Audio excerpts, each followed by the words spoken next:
نماز کے بارے میں ایک حدیث آتی ہے، میں اس حدیث کو جب پڑھتا ہوں مزہ آ جاتا ہے کہ نبی کریم صلی اللہ علیہ وسلم نے فرمایا کہ تحترقون تحترقون، تم لوگ جل رہے ہوتے ہو۔ اب دیکھیں نبی اکرم صلی اللہ علیہ وسلم کا کلام وہ ہے جو اوتیت جوامع الکلم، مجھے کلام کی جامعیت عطا کی گئی، یعنی تھوڑے الفاظ سے زیادہ مفہوم نکلتا ہے۔ وہ اللہ کے نبی دہرا رہے ہیں تحترقون تحترقون، تم جل رہے ہو، تم جل رہے ہو، گویا گناہوں کی بھٹی میں جل رہے ہو۔ حتی اذا صلیتم الفجر، یہاں تک کہ تم فجر کی نماز پڑھ لیتے ہو، غسلتھا، وہ اس کو دھو ڈالتے ہیں۔ ثم تحترقون تحترقون، پھر تم نکلتے ہو تو پھر وہی دنیا ہے، وہی گناہ ہیں، وہی آنکھیں، وہی سماعتیں، کہاں کہاں تم پھر رہے ہو اور گناہ ہو رہے ہیں۔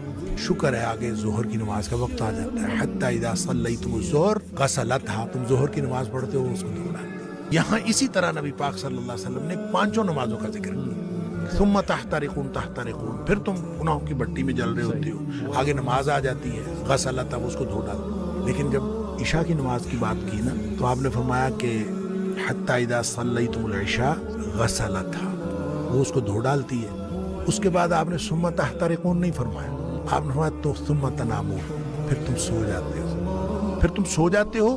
فرمایا پھر کچھ نہیں لکھا جاتا، یعنی پھر گویا وہ جو گناہ ہو رہے تھے وہ گناہ ختم ہو گئے۔ سوئے ہوئے کے آدمی کا تو کچھ نہیں لکھا جاتا، سوئے ہوئے سے قلم اٹھا لیا جاتا، تمہارے اوپر کچھ نہیں لکھا جاتا حتی تستيقظوا، جب تک تم جاگ نہ جاؤ۔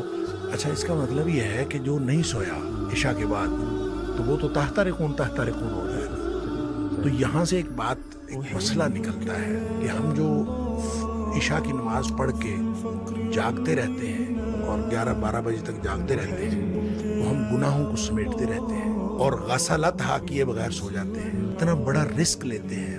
اس لیے نبی پاک صلی اللہ علیہ وسلم نے حضرت ابو ہریرہ رضی اللہ تعالیٰ عنہ کو فرمایا تھا کہ ابو ہریرہ سونے سے پہلے وتر پڑھنا نہ بھولنا۔ یہ جو وتر ہے یہ اصل میں رات کی نماز ہے، یہ عشاء کی نماز نہیں ہے، رات کی نماز ہے۔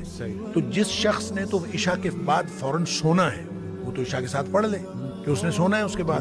تو جس نے نہیں سونا، رات 11-12 بجے تک جاگنا ہے، تو وہ پھر وتر نہ پڑھے، تاکہ وہ اپنے سونے سے پہلے وتر پڑھے۔ وہ جو جتنا کچھ تحترقون تحترقون ہوا ہو اس کو غسلتھا کر دے اور پھر آدمی سو جائے۔